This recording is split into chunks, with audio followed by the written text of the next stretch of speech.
Ang pagkakaroon ng isang maligaya at kumpletong pamilya, yan ang nais ng bawat isa. Ngunit paano kung isang araw, ang pangarap na ito ay biglang maglaho at napalitan ng galit sa puso? Mapapatawad mo pa kaya ang taong nagkasala sa iyo? Tunghayan natin ngayon ang kwento sa buhay ni Dolores at Melissa, mag-ina na nangarap na magkaroon ng isang buo at masayang pamilya. Pero bago natin ipagpatuloy ang kwento, kung maaari lamang po ay huwag kalimutang pindutin ang like button. Maraming salamat po. Hindi mapakali sa sarili ang dalagang si Melissa matapos may masamang nangyari sa kanyang inang si Dolores. Kailangan niyang gumawa ng paraan upang maisalba ang buhay ng kanyang ina na ngayon ay nakaratay sa loob ng ospital. Kailangan ni Melissa ng malaking halaga para sa operasyon ng kanyang ina. Dahil kung hindi ito maagapan, maaaring tuluyan ng hindi makalakad ang ina nito. Magtungo sana ang ina sa isang malapit na kaibigan para humiram ng pera. Ngunit sa hindi inaasahang pangyayari, sa pagtawid nito, may mabilis na sasakyan at hindi ito napansin ni Dolores. At dahil walang kasama sa mga oras na iyon, hindi siya agad nadala sa ospital dahil tinakbuhan siya ng sasakyang nakabunggo sa kanya.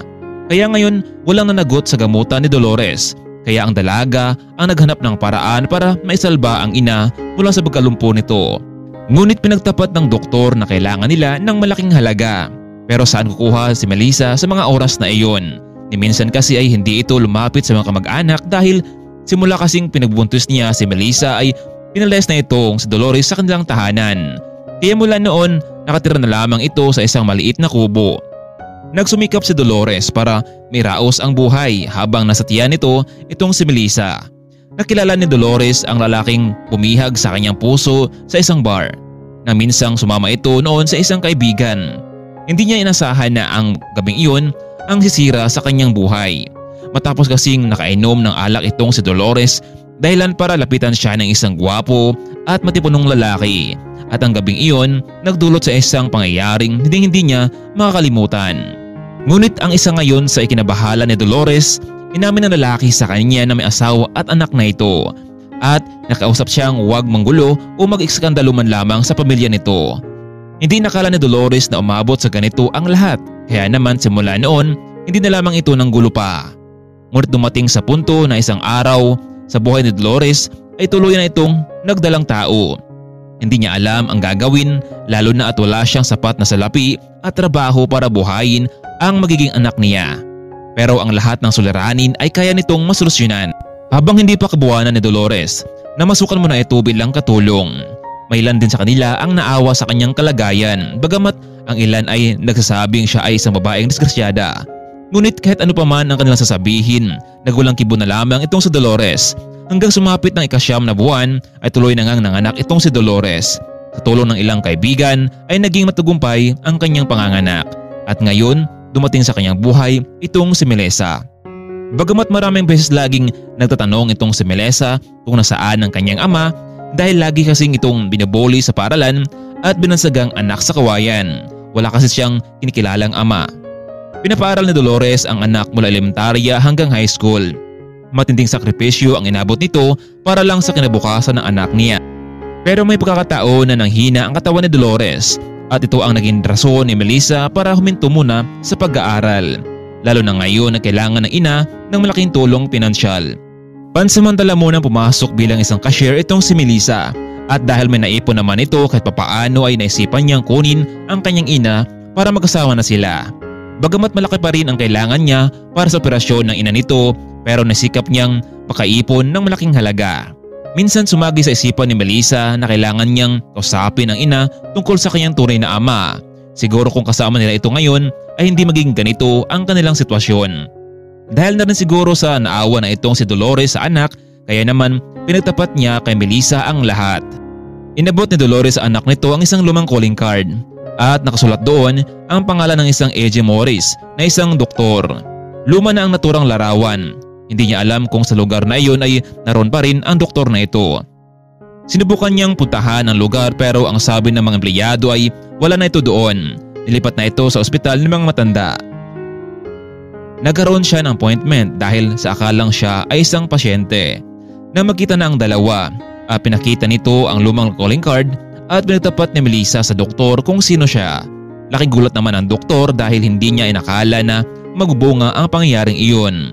Pero sa huli ay niyakap niya at humingi siya ng tawad sa dalaga. Nakapagdesisyon itong si AJ na bibigyan ng tulong pinansyal itong si Melissa para makapagpatuloy sa pag-aaral, ngunit may pakiusap ito sa kanya na manatiling lihim ang lahat dahil ayaw niyang mabalitaan ito ng kanyang asawa, baka magdulot pa ito ng pag-atake nito sa puso. Tinanggap naman ni Melissa ang offer sa kanya. Marahil ito na nga ang magiging tulay upang makapagtapos ito sa kolehiyo at makamit ang pangarap sa buhay. Ngunit ilang buwan lamang nakalipas, hindi na nagparamdam pa sa kanya itong si AJ. Ang sabi ng sekretary na nagtungo ito sa ibang bansa kasama ng asawa para doon ipagamot at matagal pa itong makabalik sa bansa. Hindi ito inasahan ni Melissa, lalo na ngayon na sa ospital na ang kanyang inang si Dolores, ilang araw na kasing naroon para sana sa magiging operasyon nito.